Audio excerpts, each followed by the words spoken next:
리걸마인드 연구소입니다. 2017년 3월 10일 이정미 헌법재판소 재판관이 대통령 박근혜 탄핵 결정 선고문을 낭독했습니다. 그때 이정미 헌재 재판관은 그 선고문 속에서 다음과 같은 구절을 이야기했습니다. 헌법재판소는 헌법상 9명의 재판관으로 구성되어 있습니다. 이 한 개의 문장은 그냥 듣기에는 특별히 문제될 것이 없어 보이기도 합니다. 헌법재판소는 헌법상 9명의 재판관으로 구성되어 있습니다. 헌법재판소는 헌법상 9명의 재판관으로 구성되어 있습니다. 방금 두 가지로 읽었는데 여러분은 그 의미가 두 가지로 다르게 이해가 되었습니까? 이제 이 문장을 좀 더 자세히 살펴보기로 하겠습니다. 이정미 헌재 재판관은 방금 읽은 두 가지 방식 가운데 헌법재판소문에서 띄어 읽은 그러한 방식으로 이 이야기를 하였던 것입니다. 왜냐하면 선고문 전체의 해당 부분의 취지가 바로 그래야만 살기 때문이죠. 다시 한번 읽어보겠습니다. 헌법재판소는 헌법상 9명의 재판관으로 구성되어 있습니다. 그렇다면 이 경우에 헌법재판소라는 기관이 이미 존재해야 합니다. 그 기관 속에 재판관이 있는데 재판관은 9명으로 구성되어 있다. 이렇게 되기 때문이죠. 차례차례 다시 살펴보겠습니다. 첫째, 헌법재판소라는 기관이 존재한다. 헌법상. 이미 이것이 하나. 둘째, 이 헌법재판소라는 기관의 내부를 들여다보니까 그 안에 재판관이 있는데 재판관이 9명이 있다. 셋째, 재판관이 왜 9명이냐? 그 9명의 재판관을 둔다고 하는 것을 헌법이 규정했다. 이러한 이 세 개의 뜻을 하나로 담은 것이 바로 이정미 헌재 재판관이 읽었던 그 문장 속에 들어있는 것입니다. 다른 말로 표현하면 헌법재판소는 헌법상 9명의 재판관으로 구성되어 있다 하는 문장은 헌법재판소에 재판관은 9명이 있다. 이 같은 뜻이 되는 것입니다. 여러분도 아무 이의가 없죠? 자, 그러면은 이정미 헌재 재판관의 이 표현, 이 선고문 속에 들어있던 이 구절, 이것이 대한민국 헌법과 부합하는지 그것을 확인해 보기로 하겠습니다.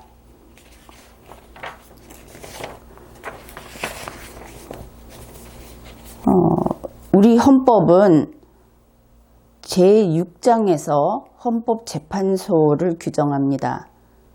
제6장 제111조 제2항 헌법재판소는 법관의 자격을 가진 구인의 재판관으로 구성하며 재판관은 대통령이 임명한다.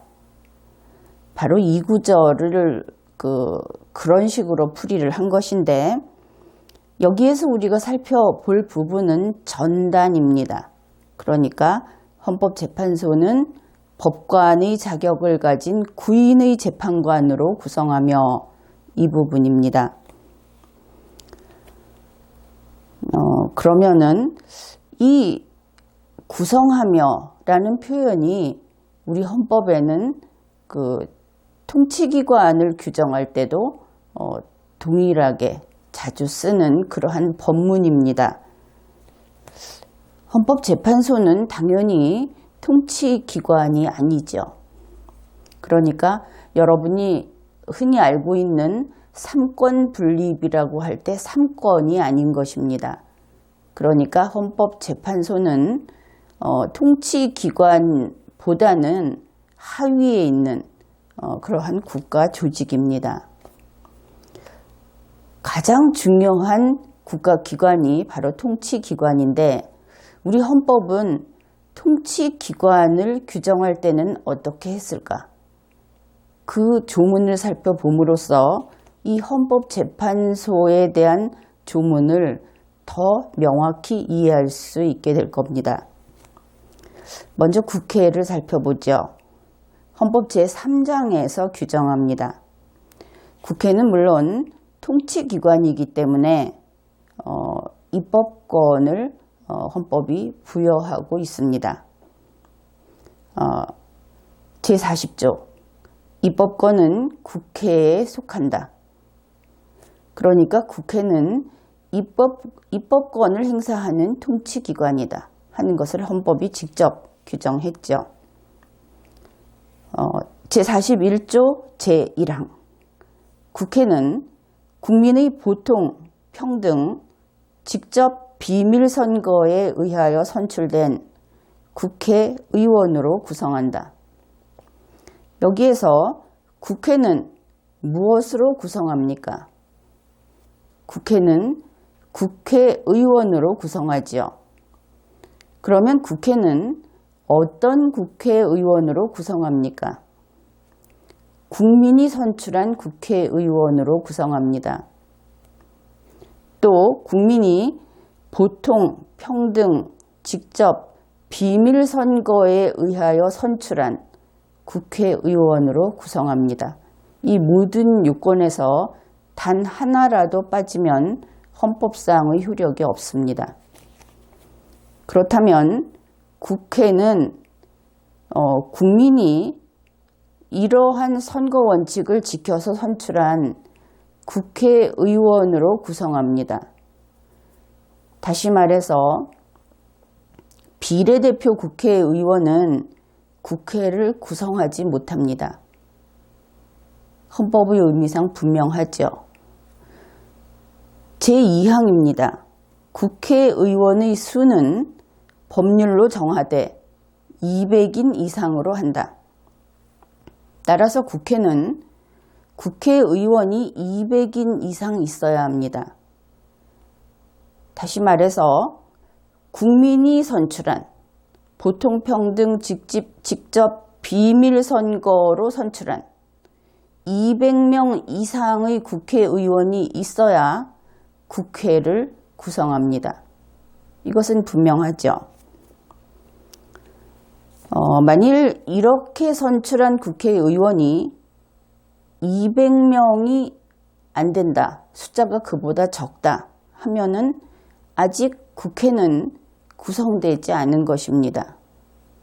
따라서 국회로서 권한 행사를 할 수 없는 것이죠. 정부의 경우에는 제4장에서 규정합니다. 헌법 제66조 제4항 행정권은 대통령을 수반으로 하는 정부에 속한다. 그러니까 행정권은 정부에 속한다 하는 것을 알 수 있습니다. 제4장에서는 대통령을 어떻게 선출하는지, 그리고 이 정부라고 하는 그 행정권을 가지고 있는 통치기관을 어떻게 구성하는지, 그 속에 어떤 요소가 있는지 이런 것을 규정하는데, 여기에는 구성이라고 하는 그 법문을 사용하지 않고 있습니다. 그래서 내용을 살피지는 않겠습니다. 세 번째, 법원도 통치기관이죠. 헌법 제5장에서 규정합니다. 헌법 제101조 제1항 사법권은 법관으로 구성된 법원에 속한다. 그래서 사법권은 법원에 속한다 하는 것을 헌법이 규정합니다. 그런데 여기에서는 법문을 매우 압축해 놓았습니다. 법원이 무엇인가를 그 속에 또 넣어 놓은 것이죠. 법원은 법관으로 구성한다. 이렇게 되어 있습니다. 그리고 제101조 제3항에서 법관의 자격은 법률로 정한다.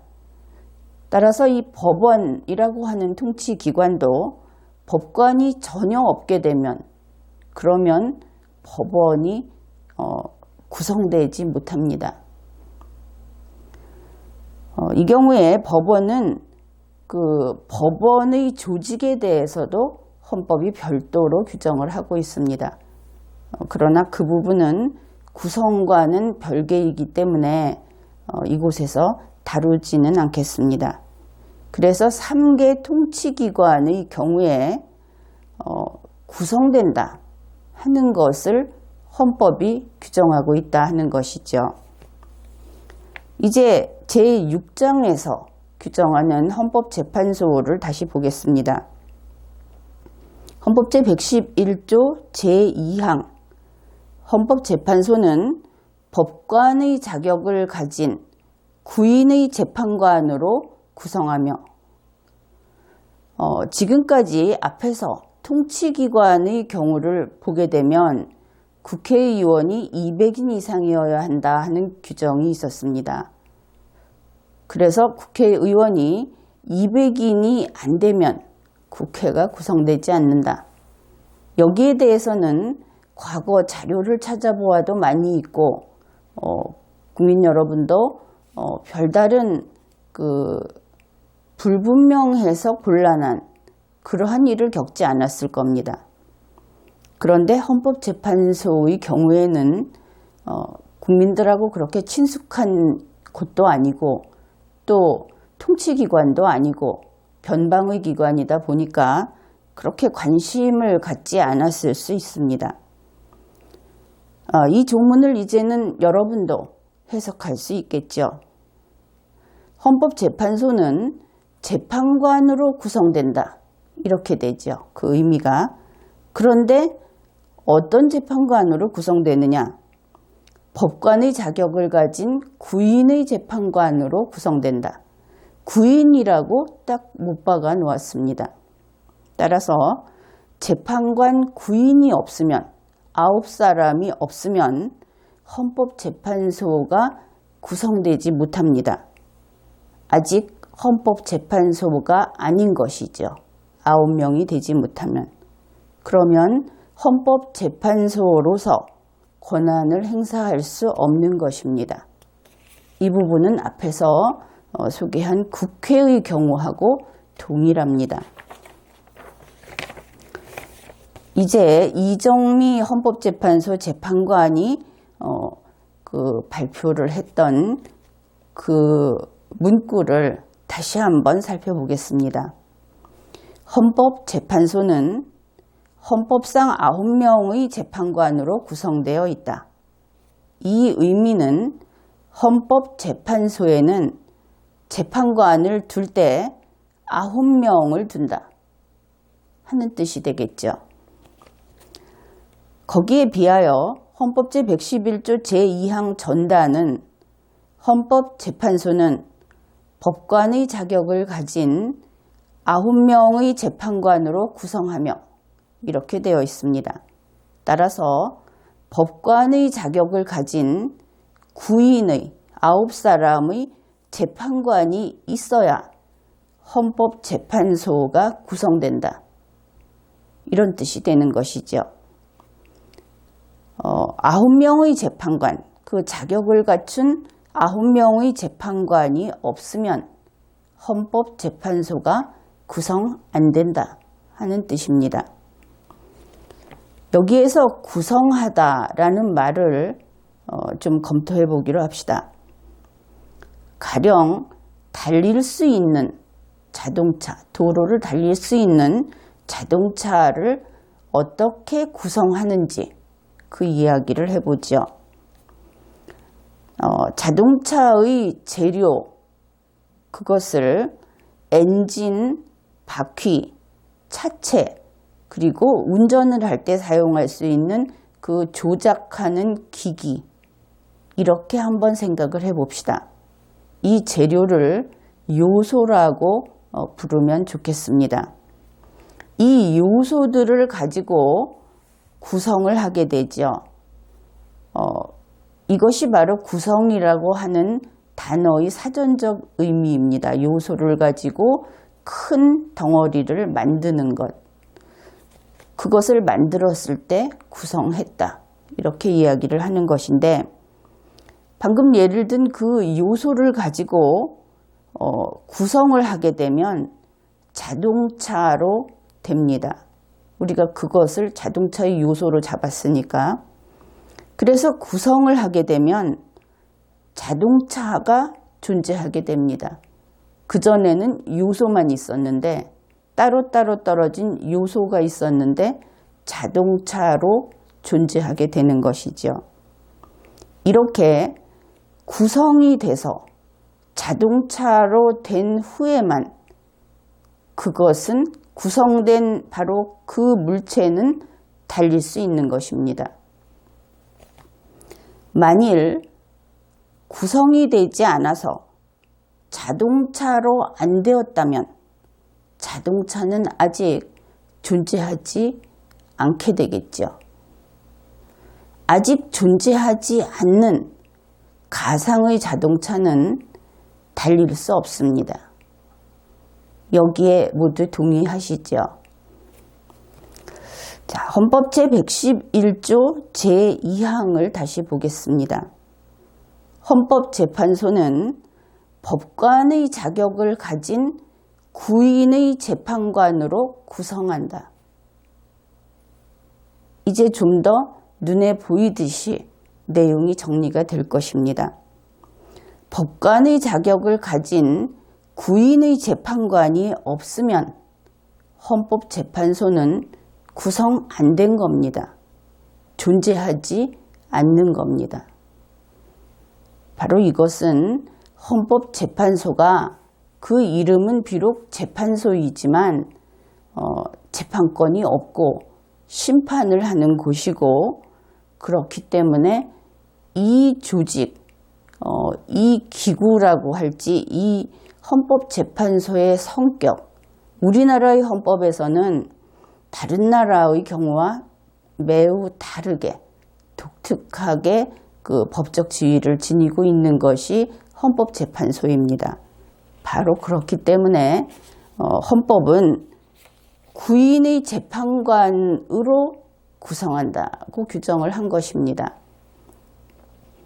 헌법재판소에서는 가장 중요한 것은 바로 구인의 재판관입니다.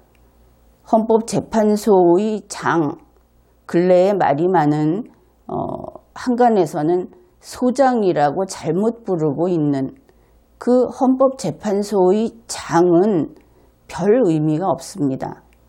바로 이 재판관들, 구인의 재판관들, 그들 자체가 그들이 모여서 구인이 되었을 때 바로 헌법재판소가 되는 것입니다.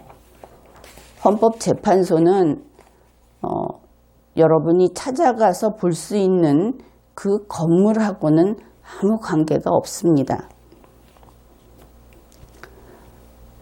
그런데 그동안에 헌법재판소에서 대통령 탄핵 심판을 했을 때 재판관이 8사람밖에 없었다 하는 일로 이야기가 좀 있었습니다. 그 내용이 헌법재판소 그 결정서 안에 들어있고, 그런데 그 내용은 지금 우리가 살펴본 이 내용과 대단히 다르다 하는 것을 제대로 알아야 하겠습니다. 이제 그 부분을 함께 이야기해 보겠습니다. 대통령 박근혜 탄핵 심판 2016 헌나 1에서 그동안에 다툰 것은 8인의 재판관에 의한 탄핵 심판 결정이 가능한가 불가능한가 한 부분이었습니다. 지금까지 이야기한 이번 강의에서 다룬 내용과 방금 이야기한 것은 여러분이 얼핏 듣기에는 같은 것처럼 들릴지 모르겠지만 법리상 천지 차이로 완전히 다른 것입니다. 왜 그런가? 이제부터 집중해서 왜 그런지를 이해하도록 해봅시다. 우선 2016 헌나 1 결정서에 있는 내용을 소개하겠습니다. 피청구인은 현재 헌법재판관 1인이 결원된 상태여서 헌법재판소법 제23조에 따라 사건을 심리할 수는 있지만 8인의 재판관만으로는 탄핵 심판 여부에 대한 결정을 할 수 없고 8인의 재판관이 결정하는 것은 피청구인의 구인으로 구성된 재판부로부터 공정한 재판을 받을 권리를 침해하는 것이라고 주장한다. 이것이 결정서 안에 있는 내용입니다. 여기에 대해서 헌법재판소는 피청구인 박근혜 당시 대통령과 변호인단의 주장이라고 밝히고 있습니다. 그러니까 박근혜 당시 대통령 측에서 이와 같은 주장을 했던 것이죠. 그러면 이 내용을 좀 구체적으로 나눠보기로 하죠. 우선 이러한 주장을 한 변호인단이라고 그냥 부르겠습니다. 변호인단에서는 세 가지 내용을 이 속에 담고 있습니다. 첫째, 헌법재판소법 제23조에 따라 사건을 심리할 수는 있다. 이렇게 이야기를 했습니다. 사건을 심리하는 것은 헌법재판소이지요. 그래서 이 피청구인과 그의 변호인단에서는 일단 헌법재판소가 존재한다 하는 것을 인정한 겁니다. 존재해야만 헌법재판소법을 적용할 수 있기 때문이죠. 따라서 이 첫 번째 단계에서 지금까지 우리가 이야기했던 헌법의 규정과 어긋난다 하는 내용을 배척해버린 것이죠. 첫 번째 단계에서 우리가 지금까지 증명한 왜 헌법재판소가 당시에 존재하지 않았는가, 왜 헌법재판소는 헌법 탄핵 심판을 아예 할 수 없었는가 하는 부분을 변호인단과 피청구인 측에서 미리 배제했습니다. 헌법재판소는 존재하고 탄핵 심판을 심리할 수 있다. 이것이 첫 번째 들어간 것이죠. 그러면 어째서 완전히 다르다고 이야기했는지 일단 납득이 됐을 겁니다. 이제 그 다음 내용을 보기로 하겠습니다. 두 번째, 8인의 재판관만으로는 탄핵 심판 여부에 대하여 결정할 수 없다. 심판은 할 수 있는데, 그러니까 심리는 할 수 있는데 결론을 내릴 수 없다. 이렇게 주장을 한 것입니다. 이것이 이제 직접적인 첫 번째 공격이 되겠죠. 제일 처음에 이야기한 것은 승복을 한 것이고, 이제 세 번째, 구인으로 구성된 재판부로부터 공정한 재판을 받을 권리를 침해당했다. 8인으로 된 재판관들에게 그 심판을 받게 되었으니까 이것이 두 번째 제대로 된 공격에 해당이 됩니다. 그러니까 8인으로 결정을 내릴 수 없다고 다퉜고, 그리고 공정한 재판을 받을 권리를 침해당했다고 다퉜습니다. 세 가지 가운데 두 가지만 다툰 것으로 되죠. 여기에 대해서 헌법재판소는 그 결정서에서 여기에 대한 입장을 밝혔습니다. 한마디로 다 괜찮다. 권리를 침해받은 것도 아니고 결정을 할 수도 있다. 이렇게 답을 했습니다. 그 내용은 헌재 결정서를 직접 참조하기 바랍니다. 이러한 그 논점을 빗나간 질문에, 이 주장이긴 하지만 질문이라고 하죠. 공격해야 할 포인트를 벗어난 질문에 거기에 맞춰서 헌법재판소가 답변을 한 것인데, 질문에 대한 답변으로서는 그런대로 괜찮은 편입니다. 물론 문제는 있습니다. 내가 이렇게 물론 문제는 있다고 이야기했을 때 그 문제를 지금 다루지 않을 뿐이지, 그것을 가지고 답변이 될 수 있다고 했으니까 문제 있다는 것은 그냥 빈말이라는 식으로 받아들이면 말을 잘못 이해한 겁니다. 그런데 당시 피청구인과 변호인단이 주장한 것은 그러했고, 헌법재판소는 거기에 맞춰서 방금 소개한 바와 같은 그런 식으로 답변을 했습니다. 그렇지만 지금 리걸마인드 연구소에서 지적하는 것은 1단계부터 치고 들어가는 것이죠. 헌법재판소법 제23조에 따라 사건을 심리할 수 있지만 이 부분부터 부정하는 것입니다. 왜냐하면 헌법에 위반되었기 때문에 헌법재판소가 부존재했다 하는 이야기인 것입니다. 헌법재판소가 자격을 갖춘 구인의 재판관이 있을 때 비로소 구성이 되는 것이기 때문에 그 조건을 갖추지 못하면 헌법재판소는 존재하지 않습니다.